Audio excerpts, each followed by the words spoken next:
Hello everyone, my name is Aditya and we'll be looking today one of the very fundamental topics of biochemistry that often comes in exam, that is also essential for the living beings, and that is the fundamental units of proteins called amino acids. तो दोस्तों आज हम amino acids के बारे में पढ़ने जा रहे हैं और बहुत ही बेसिक आइडिया लेंगे अमीनो एसिड्स का कि अमीनो एसिड क्या होते हैं, उनको हम कैसे कैटेगराइज कर सकते हैं, और छोटी छोटी ट्रिक्स भी मैं आपको बताऊंगा कि अमीनो एसिड्स को याद रखने के लिए कौन सी छोटी ट्रिक्स हैं, तो वो हम इस शॉर्ट वीडियो में देखेंगे। तो सबसे पहले मैं शुरू करता हूँ अमीनो एसिड की डेफिनेशन। तो आप क्या कहेंगे एक अमीनो एसिड के बारे में? अमीनो एसिड क्या होता है? Can anyone tell me? Please look at that and tell me if you can suggest me what an amino acid is.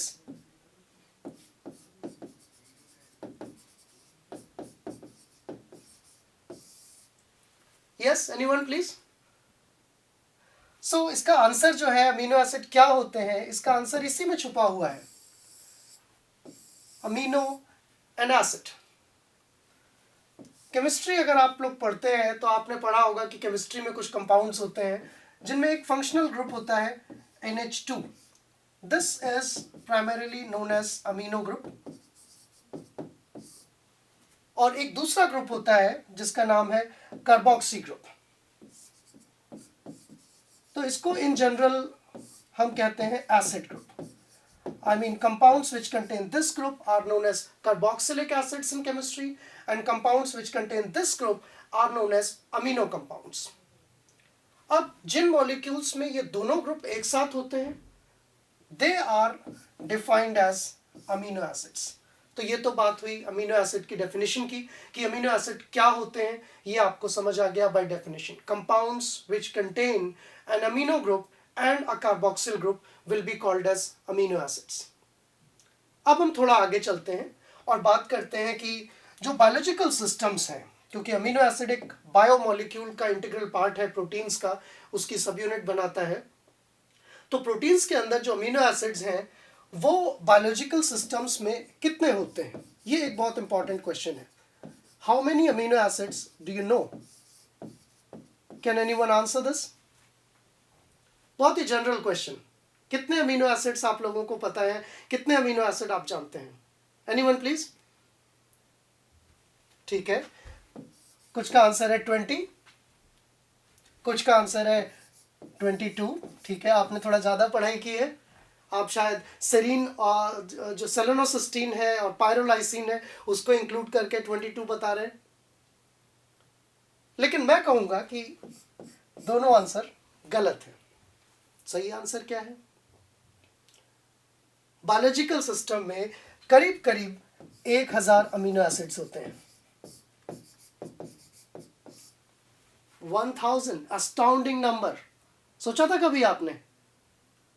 फिर किताबों में फिर 20-22 अमीनो एसिड की चर्चा क्यों होती है, वो भी मैं बताऊंगा आपको।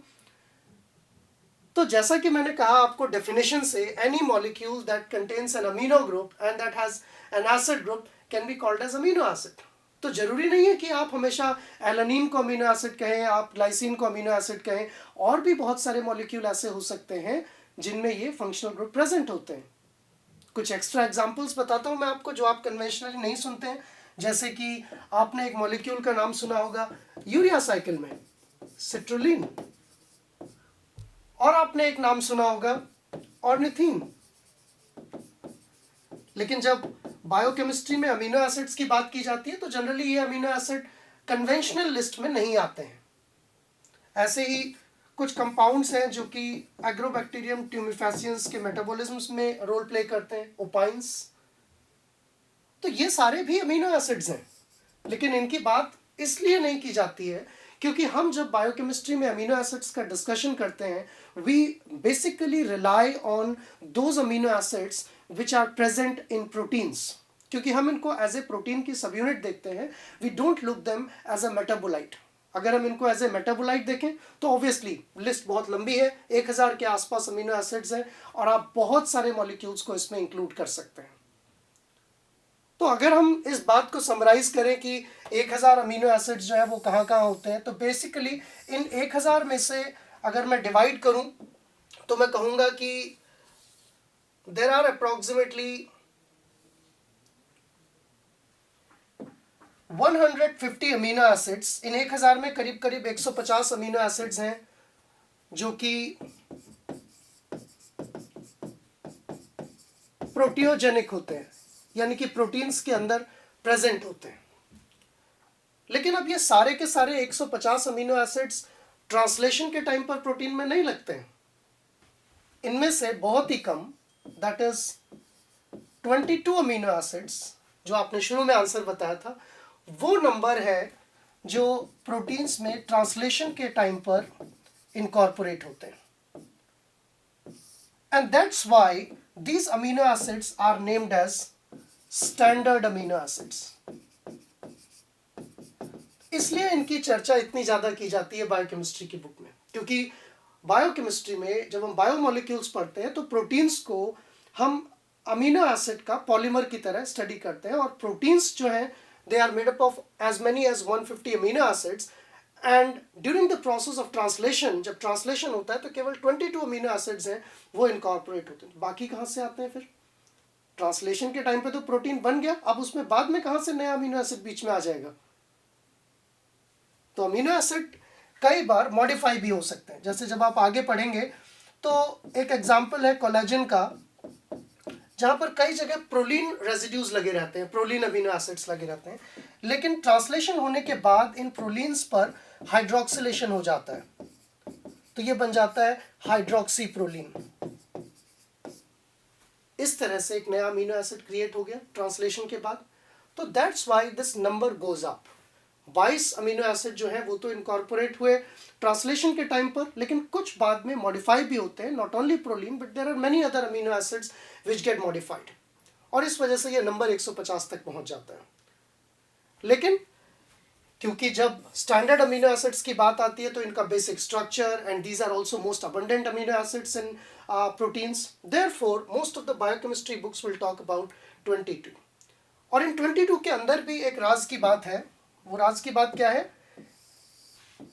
कि इनमें से 20 जो है वो थोड़े अलग हैं, और 2 जो काफी बाद में डिस्कवर्ड हुए थे, पायरोलाइसिन और सेलेनोसिस्टीन, तो ये दोनों जो है they are encoded by stop codons. बहुत ही सरप्राइजिंग चीज है. आप पूछोगे मुझसे कि नहीं, हमने तो पढ़ा था कि स्टॉप कोडॉन जो होता है उससे रिएक्शन स्टॉप हो जाती है, ट्रांसलेशन बंद हो जाता है वहां पर. आप कह रहे हो कि इनसे अमीनो एसिड इनकॉर्पोरेट होते हैं. तो आप सोचिए इस बारे में कि कैसे डिसाइड होगा. अगर एक स्टॉप कोडन है तो वहां ये 2 अमीनो एसिड लगने चाहिए कि रिएक्शन स्टॉप हो जानी चाहिए.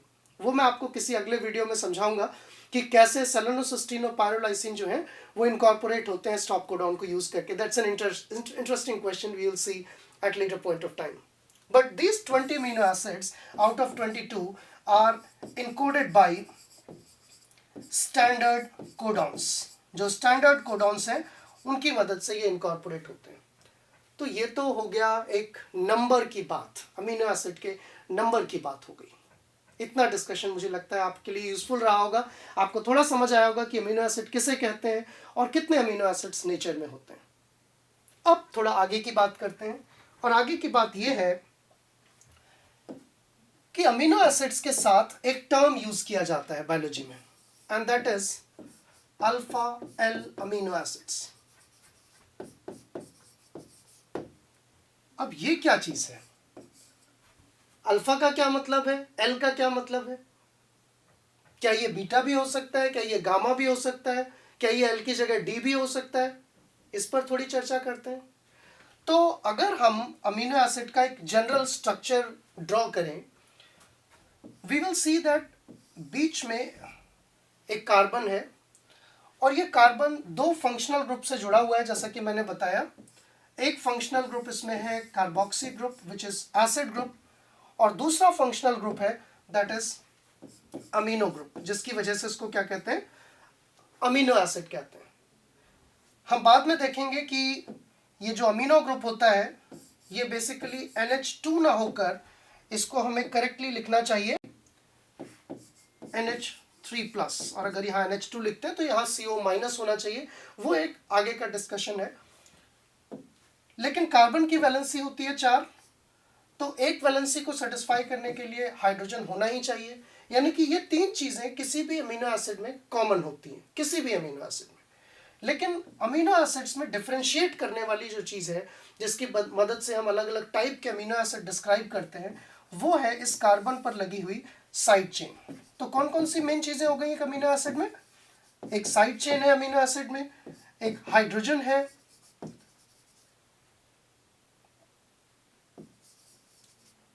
एक कार्बोक्सिल ग्रुप है,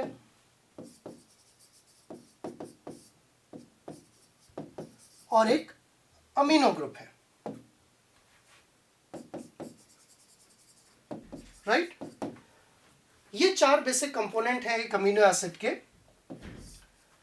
अब यहां पर एक कन्वेंशनल नॉमेनक्लेचर सिस्टम है, पुराना नॉमेनक्लेचर है, आजकल वो यूज नहीं होता है, आईयूपीएसी का सिस्टम आने से पहले का सिस्टम है। तो उसमें ये था कि जो ये हाईएस्ट प्रायोरिटी फंक्शनल ग्रुप है, कार्बोक्सिलिक ग्रुप, इसके साथ जो कार्बन जुड़ा हुआ है उसको हम कहते हैं अल्फा कार्बन। राइट? और क्योंकि अमीनो ग्रुप अल्फा कार्बन पर लगा हुआ है, इसलिए इस अमीनो एसिड का नाम क्या होगा? Alpha amino acid. तो आपको बात समझ में आई कि अमीनो एसिड्स के साथ अल्फा अमीनो एसिड क्यों कहा जाता है? क्योंकि amino group is attached to alpha carbon. Okay, and which is alpha carbon? वो आपने देखा, कार्बोक्सिलिक ग्रुप के बाद नेक्स्ट जो पहला कार्बन है वो अल्फा कार्बन है, ये आपने देखा यहाँ पर। इसलिए तो इनको क्या कहते हैं? अल्फा अमीनो एसिड कहते हैं। इतनी बात समझ आ गई? अब क्या बीटा अमीनो एसिड्स भी हो सकते हैं अगर अल्फा है तो? क्या गामा अमीनो एसिड्स भी हो सकते हैं? क्या कहेंगे आप, बताइए? हो सकते हैं कि नहीं हो सकते हैं? सोच के बताइए मुझे। Anyone please. हो सकते हैं। अगर मैं एक मॉलिक्यूल बनाता हूं which looks like this, which has got a carboxylic group here, and as I told you this is alpha carbon. Alpha carbon के बाद में एक और कार्बन बनाता हूं, लेट्स से इसकी वैलेंसी सेटिस्फाई कर दी इस तरह से। अब इस कार्बन पर अमीनो ग्रुप लगा हुआ है, राइट? तो आप इस अमीनो एसिड को क्या कहेंगे? क्योंकि ये कार्बन क्या है? This is alpha, this is beta, so you will call this amino acid as beta amino acid. इसको आप बीटा अमीनो एसिड कहेंगे। बात समझ में आ रही है? तो इसलिए ऐसे अमीनो एसिड्स को बीटा, और अगर आगे बढ़े हम एक और कार्बन बना दें, लेट अस से ये एक फंक्शनल ग्रुप है, ये एक दूसरा कार्बन है, ये एक और कार्बन है, तो अगर इस कार्बन पर अमीनो ग्रुप लगा हुआ है, ये कार्बन है gamma carbon, alpha beta gamma, तो अगर इस कार्बन पर अमीनो ग्रुप लगा हुआ है तो आप इसको क्या बोलेंगे? Gamma amino acid. और ऐसे दोनों तरह के अमीनो एसिड्स नेचर में मिलते हैं। एग्जाम्पल दूं आपको, तो आप कभी लिटरेचर सर्च करना और उसमें देखना, एक अमीनो एसिड का नाम होता है बीटा एलानिन। ये हमारी मसल्स में होता है। मसल्स के अंदर बीटा एलानिन हिस्टिडीन के साथ कंबाइन होकर एक कंपाउंड बनाता है जिसका नाम है कार्नोसिन, और वो एक एंटीऑक्सीडेंट की तरह काम करता है। So yes, we have beta amino acids also. और आप जब फिजियोलॉजी पढ़ते हैं, जब नर्वस सिस्टम पढ़ते हैं, तो वहां पर एक नाम आता है gamma amino butyric acid, GABA, which is a potential neurotransmitter. ये क्या है? गामा अमीनो एसिड है। गामा पोजीशन पर इसमें अमीनो ग्रुप लगा हुआ है। तो यस, आप कह सकते हैं कि अल्फा के अलावा बीटा और गामा अमीनो एसिड्स भी होते हैं, but they are very very rare. इसलिए जब भी हम बायोकेमिस्ट्री पढ़ेंगे, जब भी हम प्रोटीन्स के कंपोनेंट की बात करेंगे, तब हम ज्यादातर अल्फा अमीनो एसिड्स पर एम्फसाइज करेंगे। तो अल्फा बीटा गामा टर्म समझ आ गया आपको? अब हम दूसरी बात करते हैं, एल अमीनो एसिड्स और डी अमीनो एसिड्स। तो आप क्या कहेंगे? What is an L amino acid? बताइए मुझे। अल्फा की तो आपने बात कर ली, अब बताइए एल अमीनो एसिड क्या है? क्या होगा अगर ये डी अमीनो एसिड हो जाएगा? एनीवन? क्या हमारी बॉडी में डी अमीनो एसिड्स भी होते हैं या सिर्फ एल ही होते हैं? तो अगर आप बायोकेमिस्ट्री या केमिस्ट्री भी पढ़ते हैं, स्टीरियोकेमिस्ट्री भी पढ़ते हैं, तो आप समझने की कोशिश कीजिए कि ये जो स्ट्रक्चर मैंने बनाया है यहाँ पर COOH NH3HR, ये बेसिकली एक रिप्रेजेंटेशन है जिसको एमिल फिशर ने पॉइंट आउट किया था, और इसलिए इसको हम फिशर प्रोजेक्शन भी कहते हैं। मतलब ये एक प्रोजेक्शन है व्हाइट बोर्ड पर या जो है ग्रीन बोर्ड पर या स्क्रीन पर 2 डायमेंशनल प्लेन में दिखाने के लिए। रियलिटी में ये एटम्स ऐसे जुड़े हुए नहीं होते हैं। रियलिटी में अगर आप इसका स्ट्रक्चर देखेंगे तो आप कह सकते हैं कि ये स्ट्रक्चर जो है these are attached in a very different fashion. So you can say these are the representations how we depict the position of molecules.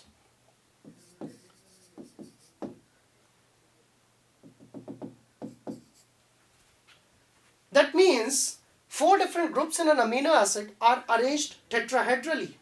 4 अलग अलग जगह पर जुड़े हुए हैं 3 डायमेंशनल स्पेस में, ओपन स्पेस है, और वहां पर आप देखेंगे तो ये वाला जो सिंबल होता है, इस तरह की सॉलिड वेज होती है, it is out of plane.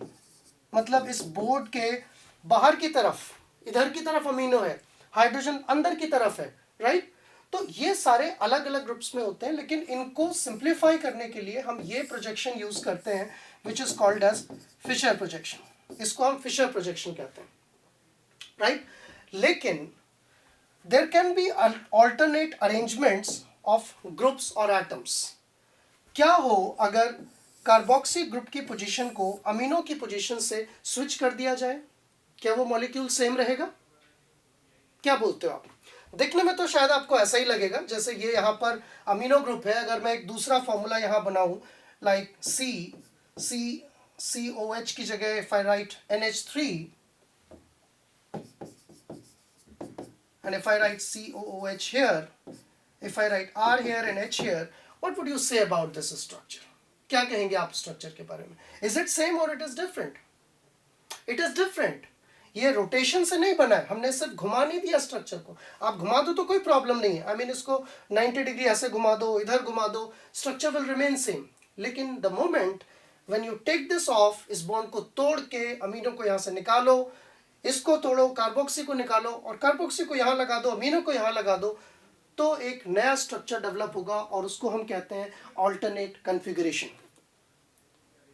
तो इन ऑल्टरनेट कन्फिगरेशन को रिप्रेजेंट करने के लिए in historical times एक कन्वेंशनल नॉमेनक्लेचर सिस्टम दिया गया था that was called as D and L nomenclature system, D form और L फॉर्म, राइट?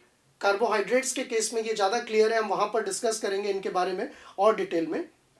तो D जो होते हैं they particularly have, if you talk about D forms, so this is basically representing D form, जबकि ये वाला जो structure है, जो कन्वेंशनल स्ट्रक्चर है, काफी जगह मिलता है, this is known as L form, right? तो आपके मन में शायद एक चीज और चल रही होगी अभी कि डी फॉर्म और एल फॉर्म हमने एक जगह और सुनी है, डेक्स्ट्रो रोटेटरी और लीवो रोटेटरी, है ना? तो आप क्या कहोगे, डी फॉर्म डेक्स्ट्रो रोटेटरी होती है या लीवो रोटेटरी होती है? क्या कहेंगे बताइए? This is a question for you. Very interesting question. Dextrorotatory, right? No, you are wrong. Capital D and capital L do not represent the optical activity. They are only representing the absolute configuration. ऐसा हो सकता है कि D form लीवोरोटेटरी हो, ऐसा भी हो सकता है कि L फॉर्म डेक्सोरोटेटरी हो, और अमीनो एसिड में ऐसा होता है। L arginine जो है that is dextrorotatory, L-alanine is dextrorotatory. So please mind that particular point. We are not talking about optical activity, हम absolute configuration की बात कर रहे हैं। कुछ लोग इन स्ट्रक्चर को एक दूसरी तरह से भी ड्रॉ करते हैं, हालांकि वो गलत है, it's not absolutely right. People write these structures in this way also, like they write COOH here, H here, R here, NH3 here. So when NH3 is on the left hand side, they call this as L form, इसको L form कहते हैं, and when they write NH3 on the right hand side, then that is often known as R form. Okay? इस तरह से भी amino acids को कुछ जगह लिखा जाता है, but this is the more accurate Fischer projection where you have carboxy group here, amino group here, and if these positions are interchange then that becomes D amino acid. तो I think ये आपको clear हो गया कि D amino acid क्या होता है और आर अमीनो एसिड, डी और एल अमीनो एसिड क्या होता है. केमिस्ट्री में इनके लिए एक और तरीका है, इनके लिए एक और नोटेशन है, that is called as R notation and S notation. Well, that's not the part of this video. That will be discussed more in carbohydrates and we'll talk about configuration of carbohydrates. लेकिन हाँ, अब आपको एक चीज़ तो clear हो जानी चाहिए कि अमीनो एसिड के दो अरेंजमेंट्स हो सकते हैं 3D स्पेस में, दो कन्फिगरेशंस हो सकते हैं, एक डी फॉर्म और एक एल फॉर्म, जो कि एसेंशियली उनकी ऑप्टिकल एक्टिविटी को रिप्रेजेंट नहीं कर रही हैं, उनके स्ट्रक्चर को रिप्रेजेंट कर रही हैं. और नेचर में मोस्टली कौन से अमीनो एसिड मिलते हैं? L amino acids. So I will say L amino acids are the most abundant form of amino acids in nature, not D. पर क्या D amino acid होते ही नहीं है? क्या कहेंगे इस बारे में? I'll say होते हैं, कम होते हैं, रेयर होते हैं. कुछ एक एग्जाम्पल्स हैं उनके बहुत अच्छे, जैसे कि आपने पेप्टाइडोग्लाइकन का नाम सुना होगा, जो कि बैक्टीरिया की सेल वॉल में होता है. उस पेप्टाइडोग्लाइकन में एन एसिटाइल म्यूरामिक एसिड में 4 अमीनो एसिड लगे रहते हैं, टेट्रापेप्टाइड लगी रहती है, जिसको हम डेप्सीपेप्टाइड भी कहते हैं. And that has got alternate D amino acids and L amino acids. एक एग्जांपल वो है. एक एग्जांपल और है ग्रामिसिडिन एंटीबायोटिक. वो एंटीबायोटिक जो है उसके अंदर भी डी अमीनो एसिड्स होते हैं. और भी बहुत से एग्जांपल्स हैं. आपने मेढक देखा है? सो मेढक कौन सा क्लास को बिलोंग करता है? It's amphibians, right? So majority of amphibians, उनकी skin में कुछ toxins होते हैं, and proteomic analysis of those toxins says that majority of peptides there also contain D amino acids. तो आपको example समझ में आए D amino acid कहाँ कहाँ हो सकते हैं? D amino acid ग्रामिसिडिन में हो सकता है, पेप्टाइडोग्लाइकन में हो सकता है, एम्फीबियंस की स्किन में जो टॉक्सिन्स होते हैं वहाँ हो सकता है. तो ऐसा नहीं है कि L ही होंगे सारे अमीनो एसिड, ऐसा नहीं है कि सारे अमीनो एसिड अल्फा ही होंगे, but majority of amino acids in biological systems are alpha in their position of amino acid and L in their terms of configuration. इसलिए हम अक्सर बात करते हैं अल्फा एल अमीनो एसिड्स की. इतनी बात समझ आई आपको कि amino acids basically alpha amino acids क्यों कहलाते हैं? आगे चल सकते हैं? ठीक है. तो अब आगे की बात जो है वो कुछ इस तरह से है. अब हम बात करेंगे अमीनो एसिड्स के क्लासिफिकेशन की. और पूरे 1000 अमीनो एसिड्स हमें क्लासिफाई नहीं करने हैं, क्योंकि जब हम अमीनो एसिड्स को एज ए मेटाबोलाइट स्टडी करेंगे तब शायद 1000 अमीनो एसिड्स को डिस्कस करने की जरूरत है. But when we are studying them as a part of protein translation machinery, and when we are discussing them as subunits of proteins, then it is sufficient to talk about 22 amino acids. Or to be more specific, let us talk about the most abundant forms, that is 20 amino acids. तो अब 20 amino acids को classify कैसे करना है, ये एक important बात है, और इसके बेसिस पर आप अमीनो एसिड्स को याद भी रख सकते हैं. तो पहली चीज तो मैं आपको यह बताऊंगा कि हर एक अमीनो एसिड जो है उसको आप दो तरह से रिप्रेजेंट कर सकते हैं. एक उसका 3 लेटर कोड और एक उसका सिंगल लेटर कोड.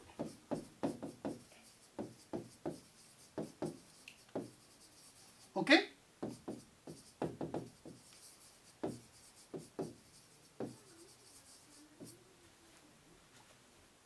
तो 3 लेटर कोड भी होते हैं हर एक अमीनो एसिड के, सिंगल लेटर कोड भी होते हैं हर एक अमीनो एसिड के. क्या जरूरत पड़ गई सिंगल लेटर कोड बनाने की भी? जब 3 लेटर कोड थे काफी थे ना आपको परेशान करने के लिए कि चलो कुछ और बच्चों के एग्जाम के लिए चीज डेवलप की जाए, उन्हें परेशान किया जाए, टॉर्चर किया जाए. ऐसा लगता है आपको? नहीं, इसके पीछे एक बहुत बड़ा रीजन था. एक्चुअली जैसे जैसे सीक्वेंस डेवलप हुए, प्रोटीन के सीक्वेंस आने लगे, अमीनो एसिड्स के सीक्वेंस आने लगे, तो लोगों ने कंप्यूटर्स की हेल्प लेना स्टार्ट की उनके सीक्वेंस को कंपेयर करने के लिए. और तब प्रॉब्लम स्टार्ट हुई, क्योंकि जब आप कंप्यूटर के कंप्यूटर को इंस्ट्रक्ट करते हो, उसमें प्रोग्राम्स बनाते हो, तो आप बोलोगे कि अच्छा कंपेयर करो थ्रेओनीन को और टायरोसिन को। तो कंप्यूटर कहेगा अरे इसमें तो टी मैच कर रहा है, आर भी मैच कर रहा है, तो इसमें तो काफ़ी मैच है थ्रेओनीन और टायरोसिन के अंदर।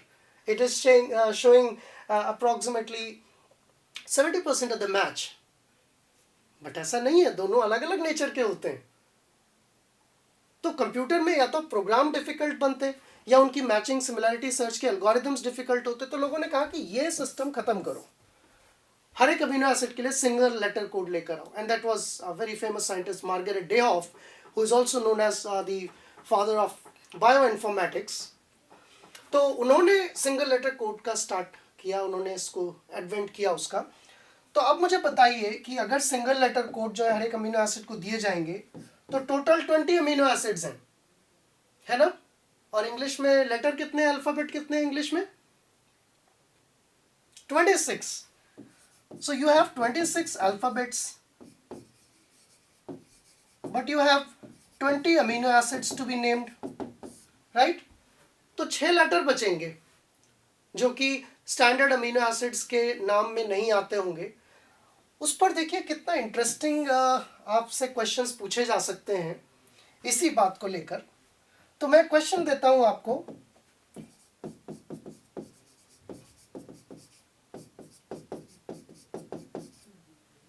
Right? One name, another name, right? Another name.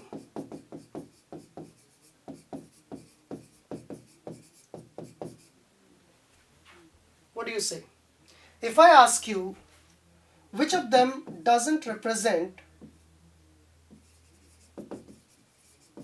a peptide, इनमें से कौन सा नेम एक पेप्टाइड को रिप्रेजेंट नहीं करता है, तो आप क्या कहेंगे? आसान सा सवाल है। Don't go on Bollywood news and find out odd man out. No, just tell me कौन सा odd man out है इनमें। तो आप इस कंक्लूजन पर पहुंचेंगे क्योंकि इसमें एक ऐसा लेटर है जो स्टैंडर्ड अमीनो एसिड्स को एनकोड नहीं करता है, ट्रांसलेशनल स्टैंडर्ड अमीनो एसिड्स को जो स्टैंडर्ड कोडोन से आते हैं, इसलिए ये ऑड मैन आउट है। This can not be a protein sequence. तो यहाँ पर आपको वो लेटर्स याद रखने की ज़रूरत है इस तरह के क्वेश्चंस करने के लिए, और वो 6 लेटर्स जो ट्रांसलेशनल स्टैंडर्ड अमीनो एसिड्स को एनकोड नहीं करते हैं, they are B, J, O, U, X and Z. Okay? हालांकि अगर आप बायोइन्फॉर्मेटिक्स के स्टूडेंट्स हैं तो आप प्रोटीन के सीक्वेंस में इन लेटर्स को भी देख सकते हैं somewhere, because O represents pyrrolysine, U represents selenocysteine, B को हम यूज कर सकते हैं when we are not sure about the status of asparagine, aspartate और asparagine. When we are not sure about leucine and isoleucine status, we can use J. When we are not sure about glutamate and glutamine, we can use Z. And when we are not even sure about which amino acid is present at a specific site, then we can use X. तो इस तरह के questions को solve करने के लिए आपके पास क्या ट्रिक है? You have this trick. Remember these 6 letters B, J, O, U, X, Z. अगर ये लेटर किसी नेम में आ रहे हैं, इसका मतलब वो एक पेप्टाइड सीक्वेंस को रिप्रेजेंट नहीं कर रहा है in general, right? But you should not take this thing to I mean as a golden rule. और प्रोटीन सीक्वेंस में ये लेटर्स हो सकते हैं, as I told you, they have a specific meaning. सिर्फ क्वेश्चन सॉल्व करने का बात बता रहा हूँ मैं। तो ये तो बात हो गई हमारी सिंगल लेटर कोड की इंपॉर्टेंस की। सिंगल लेटर कोड क्या होते हैं, और आपको पर्टिकुलरली जब आप अमीनो एसिड्स की बात कर रहे हैं, आपको सारे अमीनो एसिड्स के एटलीस्ट सिंगल लेटर कोड पता होने चाहिए। अब इन्हीं के बेसिस पर हम आगे बात करते हैं कि जो अमीनो एसिड्स का क्लासिफिकेशन है वो कैसे किया जाए। तो अमीनो एसिड्स को क्लासिफाई करने के कई तरीके हैं, कई तरह से हम क्लासिफाई कर सकते हैं। एक तरीका on the basis of their dietary requirements,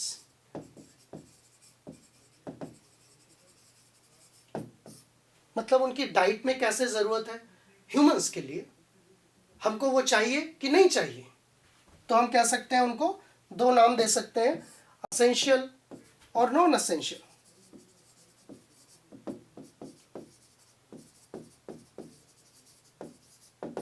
right, या फिर इनके मेटाबॉलिक फेट के बेसिस पर।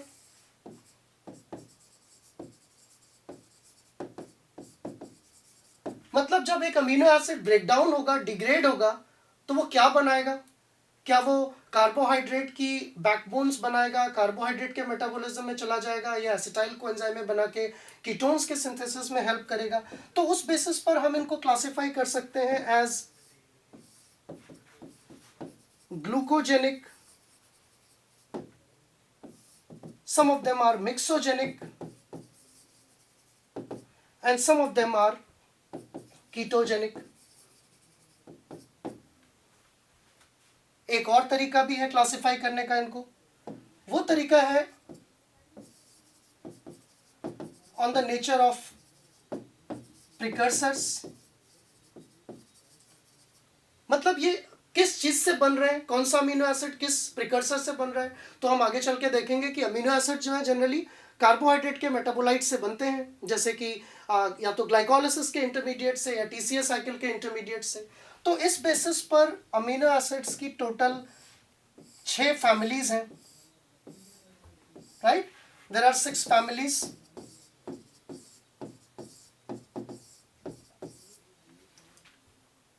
लेकिन ये सारे मेथड्स जो है क्लासिफिकेशन के, इनमें एक कमी है, वो ये कि जब अमीनो एसिड्स प्रोटीन बनाएंगे तो उनका जो अमीनो ग्रुप है और कार्बोक्सी ग्रुप है वो तो इधर उधर अटैच हो जाएगा, they will shake hands with each other. बचेगा क्या? उनके पैर, दैट इज साइड चेन। तो अगर एक प्रोटीन का, एक पेप्टाइड का आपको ओवरऑल नेचर जानना है, उसका फंक्शन जानना है, तो उसके लिए इंपॉर्टेंट है कि उनकी साइड चेन का नेचर आपको पता हो। तो जो सबसे अच्छा क्लासिफिकेशन का तरीका है अमीनो एसिड्स के, 20 अमीनो एसिड्स के लिए, that is on the nature of their side chains. इनकी साइड चेन के नेचर के बेसिस पर आप इनको क्लासिफाई करो। तो यहां भी कई ग्रुप है, बेसिकली मैं 3 ग्रुप्स में डिवाइड करूंगा यहां पर। एक जो ग्रुप है that is hydrophobic side chain, ऐसी साइड चेन जो वाटर से दूर भागना चाहती हो, ऐसी साइड चेन जो एरोमेटिक हो, और ऐसी साइड चेन जो हाइड्रोफिलिक हो। ओके, तो बहुत सारे लोग सोचते हैं कि जो अमीनो एसिड अगर हाइड्रोफोबिक बोल दिया तो पूरा अमीनो एसिड ही हाइड्रोफोबिक होता है। नहीं, ऐसा नहीं है। ग्लाइसिन की साइड चेन हाइड्रोफोबिक होती है, एलानिन की साइड चेन हाइड्रोफोबिक होती है। अमीनो एसिड हाइड्रोफोबिक नहीं है, वो आगे हम डिस्कस करेंगे।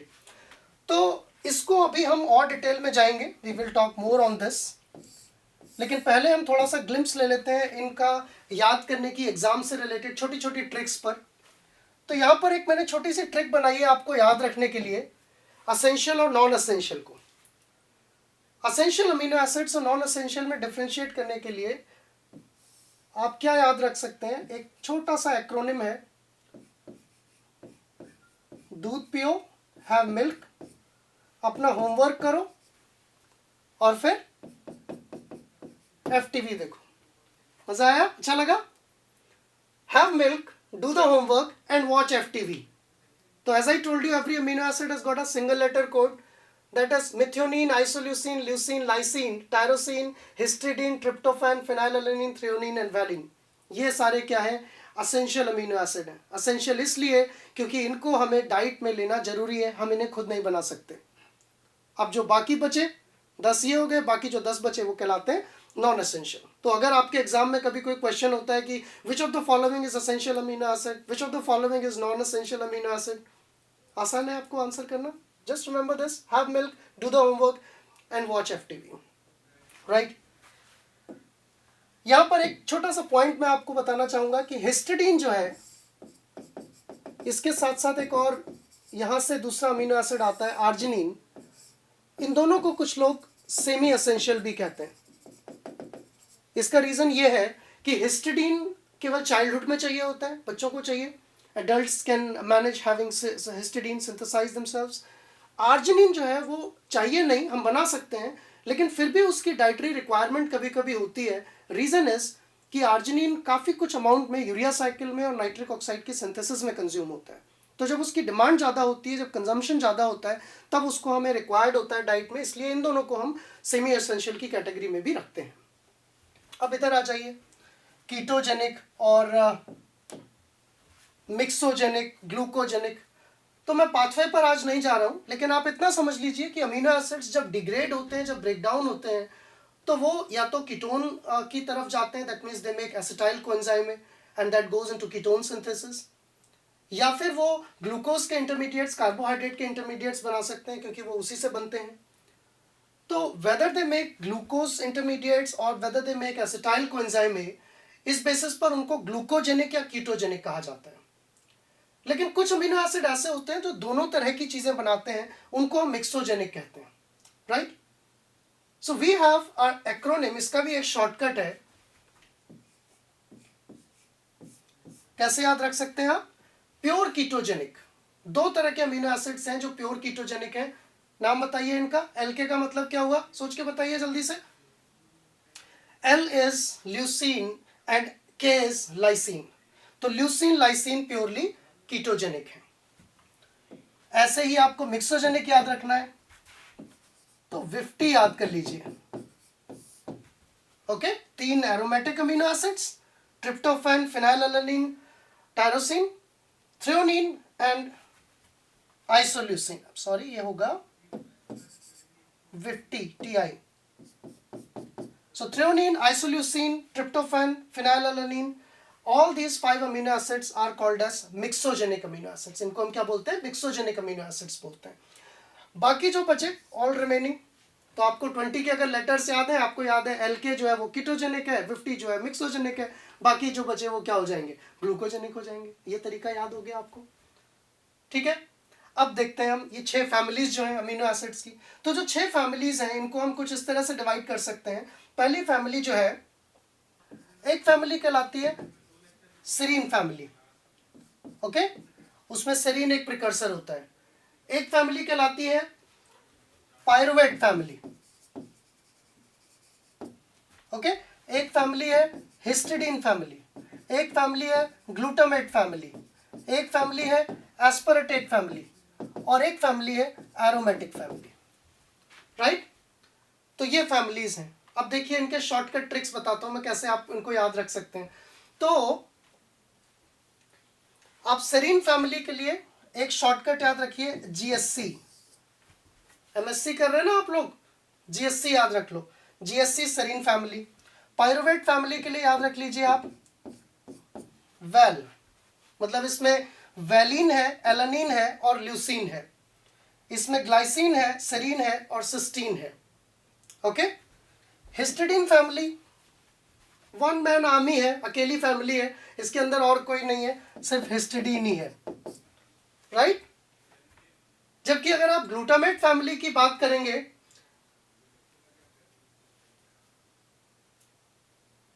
तो ग्लूटामेट फैमिली के लिए आप याद रख सकते हैं एक शॉर्टकट जो है प्री, ओके। ग्लूटामेट फैमिली क्या है? प्री, इससे याद रख सकते हैं। एस्पार्टेट फैमिली जो है सबसे बड़ी फैमिली है, सबसे ज्यादा बच्चे हैं इस फैमिली में। कौन कौन से? उसको याद रखने के लिए आप याद रखो मिंट ओके। मिंट वाली टैबलेट खाते हो, मेंटोस खाते हो, एस्पार्टेट मिंट फैमिली है, मिंट ओके। मतलब methionine, isoleucine, asparagine, threonine and this is lysine, okay. I would say you can remember it as DK. तो D is aspartate, K is lysine, ये हो गई aspartate फैमिली। और aromatic family हो गया WYF।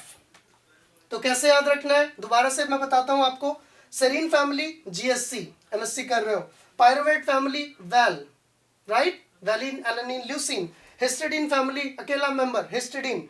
Glutamate family pre, PRE, proline, arginine और glutamate खुद। Aspartate family सबसे बड़ी फैमिली मिंट DK, मतलब मिंट ओके याद रखो, उसमें O की जगह D है। तो methionine, isoleucine, asparagine, threonine, aspartate and lysine. Single letter code जरूरी है, सिंगल लेटर कोड याद नहीं होंगे तो आप इन सब में गड़बड़ कर देंगे। एरोमेटिक फैमिली में WYF। तो ये कुछ छोटी ट्रिक्स हो गई अमीनो एसिड को तरह तरह से याद रखने के लिए और छोटे छोटे क्वेश्चन उन पे याद करने के लिए।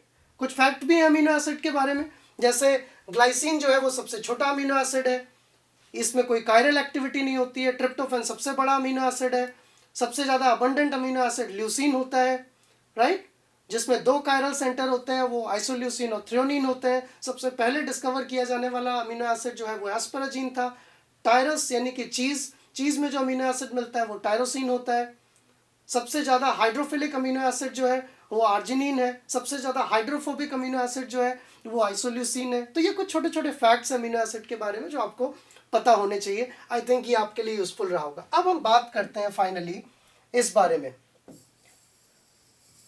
साइड चेन के बेसिस पर। ये सबसे इंपॉर्टेंट क्लासिफिकेशन है। साइड चेन के बेसिस पर अमीनो एसिड्स को हम कैसे क्लासिफाई कर सकते हैं। लेट अस सी दैट, देखते हैं। So on the basis of side chain, we can classify amino acids in 3 different groups. और ये सबसे इंपॉर्टेंट क्लासिफिकेशन है, क्योंकि जब प्रोटीन की बात की जाती है, उसका नेचर डिस्क्राइब करने की बात की जाती है, तो साइड चेन के बेसिस पर ही उसको एक्सप्लेन किया जाता है। तो मैंने आपको क्या बताया, साइड चेन के बेसिस पर 3 कैटेगरीज हैं जिसमें हम अमीनो एसिड को डिवाइड कर सकते हैं। वो कैटेगरीज हैं हाइड्रोफोबिक साइड चेन। मैं दोबारा आपको याद दिला रहा हूं कि हाइड्रोफोबिक साइड चेन का मतलब ये नहीं है कि अमीनो एसिड हाइड्रोफोबिक हो गया, राइट। इसकी कैटेगरी के अंदर जो भी अमीनो एसिड आएंगे वो खुद पूरे के पूरे हाइड्रोफोबिक नहीं है, केवल उनकी साइड चेन हाइड्रोफोबिक है। और जब वो प्रोटीन के अंदर प्रेजेंट होते हैं तो उनका नेचर प्रेडोमिनेंटली साइड चेन ही डिक्टेट करती है, क्योंकि उनका जो अमीनो ग्रुप है वो बॉन्ड बना लेता है, कार्बोक्सी बॉन्ड बना लेता है। तो इसलिए प्रोटीन के अंदर जब ये अमीनो एसिड होते हैं तब इस क्लासिफिकेशन की इंपॉर्टेंस और ज़्यादा बढ़ जाती है। तो एक कैटेगरी हाइड्रोफोबिक, दूसरी कैटेगरी एरोमेटिक, तीसरी कैटेगरी हाइड्रोफिलिक, राइट। 3 तरह की साइड चेन्स होती हैं अमीनो एसिड्स में। हाइड्रोफोबिक को याद करने का तरीका है, एक वर्ड आपको याद रखना है, गैवलिन-पी। बहुत ही पॉपुलर वर्ड है गैवलिन-पी। Glycine, alanine, valine, leucine, isoleucine, methionine and proline. कितने अमीनो एसिड है? 7 amino acid. Glycine, alanine, valine, leucine, isoleucine, methionine and proline. ये बन गए आपके हाइड्रोफोबिक साइड चेन वाले अमीनो एसिड्स। एरोमेटिक, तो एरोमेटिक वो ग्रुप्स होते हैं जिनमें हकल्स रूल फॉलो होता है। इनके पाई इलेक्ट्रॉन्स का नंबर अगर 4n+2 से रिप्रेजेंट किया जा सकता है, तो 6 पाई इलेक्ट्रॉन्स अगर एटलीस्ट हैं, इसका मतलब वो एरोमेटिक कंपाउंड है। इसके अंदर 3 अमीनो एसिड आते हैं। आपको कौन सा वर्ड याद रखना है? वाइफ। स्पेलिंग लेकिन ये नहीं, WYF। तो अगर आप वाइफ वर्ड याद रखेंगे, एरोमेटिक अमीनो एसिड की साइड चेन इसमें आ गई। That is tryptophan, tyrosine and phenylalanine. Okay, अगर हम इसकी बात करते हैं हाइड्रोफिलिक की, तो इनका फर्दर क्लासिफिकेशन होता है। हाइड्रोफिलिक मतलब वाटर लविंग। कोई चीज वाटर लविंग क्यों होगी? या तो उसमें चार्ज हो या वो पोलर हो, क्योंकि थ्योरी है लाइक डिसॉल्व्स लाइक। जैसे आपकी दोस्ती हो जाती है ना, जो आपकी मेंटालिटी से मैच करते हैं, यू हैव कॉमन फ्रेंड्स। सो उसी तरह से मॉलिक्यूल्स जिनमें सिमिलर नेचर होता है उनकी भी दोस्ती हो जाती है। तो पानी जो है, वाटर जो है, that is hydrophilic in nature. तो जो अमीनो एसिड जिनकी साइड चेन हाइड्रोफिलिक होंगी, यानी कि उनमें या तो पोलैरिटी होगी। पोलैरिटी कब होती है? जब कोई इलेक्ट्रोनेगेटिव एलिमेंट किसी कम इलेक्ट्रोनेगेटिव एलिमेंट के साथ होता है, तो वो क्या करता है, इसके इलेक्ट्रॉन को खींच लेता है अपनी तरफ। जब इलेक्ट्रॉन खींच लेता है तो यहाँ स्लाइट पॉजिटिव और यहाँ स्लाइट नेगेटिव आ जाता है। तो OH ग्रुप हो किसी में CONH ग्रुप हो, किसी में SH ग्रुप हो, वो सारे क्या कहलाएंगे? पोलर। लेकिन पोलर हैं, चार्ज नहीं है। समझ रहे हो बात को? पोलैरिटी तो है पर चार्ज नहीं है। कुछ ऐसे हो सकते हैं जिनमें पूरी तरह चार्ज हो, -1 चार्ज, +1 चार्ज। तो इसलिए हम 2 कैटेगरीज बनाते हैं। एक कहलाती है ऐसी साइड चेन जो पोलर है लेकिन अनचार्ज्ड है, और दूसरी जो है वो पूरी तरह चार्ज्ड है, राइट। और जो पूरी तरह चार्ज्ड है उनके अंदर फिर 2 कैटेगरीज होती हैं, कुछ पॉजिटिव और कुछ नेगेटिव चार्ज वाले। तो इसको याद रखने का तरीका है quality control on station, STNQC, serine, threonine, asparagine, glutamine and cysteine. serine threonine में होता है OH ग्रुप इसलिए पोलर है, एस्पराजीन में होता है CONH2 ग्रुप, ग्लूटामीन में होता है CONH2 ग्रुप इसलिए पोलर है, और सिस्टीन में होता है SH ग्रुप. इनकी साइड चेन फिजियोलॉजिकल पीएच पर चार्ज नहीं होती हैं लेकिन पोलर होती हैं, तो इसलिए इनको बोलते हैं पोलर अनचार्ज्ड. 3 अमीनो एसिड जो है वो चार्ज्ड होते हैं, उनके अंदर पॉजिटिव चार्ज होता है.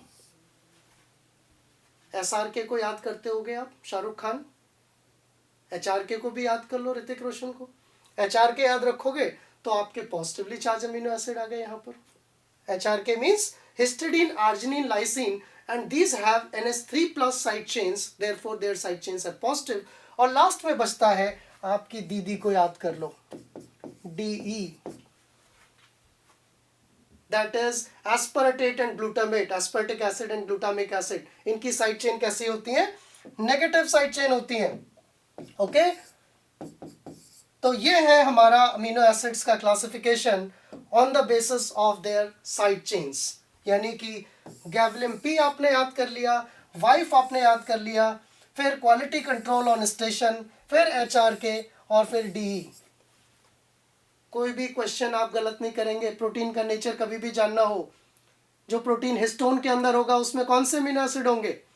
हिस्टोन को DNA से इंटरैक्ट करना है, DNA नेगेटिवली चार्ज होता है, तो हिस्टोन से इंटरैक्ट करने वाले प्रोटीन कैसे होने चाहिए? ऐसे प्रोटीन जो पॉजिटिव हो, उनको पॉजिटिव कौन बनाएगा? Positively charge amino acids. और पॉजिटिवली चार्ज अमीनो एसिड क्या होते हैं? Histidine, arginine, lysine. तो क्योंकि उनमें हिस्टिडीन बहुत ज्यादा होता है इसलिए उनका नाम ही हिस्टोन रखा गया है. ठीक है. कौन से अमीनो एसिड हैं जो आसानी से, जिनका फॉस्फोराइलेशन हो जाएगा? पोलर. क्योंकि जब इस तरह की पोलैरिटी होगी, जिस कार्बन से ये जुड़े हैं वो स्लाइटली पॉजिटिव हो जाएगा. That will be attack easy to be attacked by nucleophile. तो फॉस्फोराइलेशन होने के लिए ऐसे कार्बन आसान होते हैं जिन पे OH लगा हुआ है. इसीलिए फॉस्फोराइलेशन किन पर होता है? सेरीन, थ्रेओनिन पर सबसे कॉमनली होता है. राइट. तो ये कुछ फीचर्स हैं. आई मीन दोनों चीज़ों को अगर आप समराइज करें, ये पिछला वाला चार्ट, ये आपको 20 अमीनो एसिड्स के अलग अलग तरह से क्लासिफिकेशन बताता है कि आप कैसे डाइटरी बेसिस पर क्लासीफाई कर सकते हैं, आप कैसे उनको प्रिकर्सर्स के बेसिस पर क्लासीफाई कर सकते हैं, कैसे उनके मेटाबॉलिक फेट के आधार पर क्लासीफाई कर सकते हैं, और फाइनली सबसे इंपॉर्टेंट कि कैसे आप उनकी साइड चेन के बेसिस पर क्लासीफाई कर सकते हैं. तो आई थिंक आपने ये वीडियो एंजॉय किया, आपको अच्छा लगेगा. आप प्रैक्टिस कीजिएगा अमीनो एसिड्स को डिस्कस करने की, उनको क्लासीफाई करने की, and make use of these tricks. I will come back soon with yet another interesting video. Thank you very much.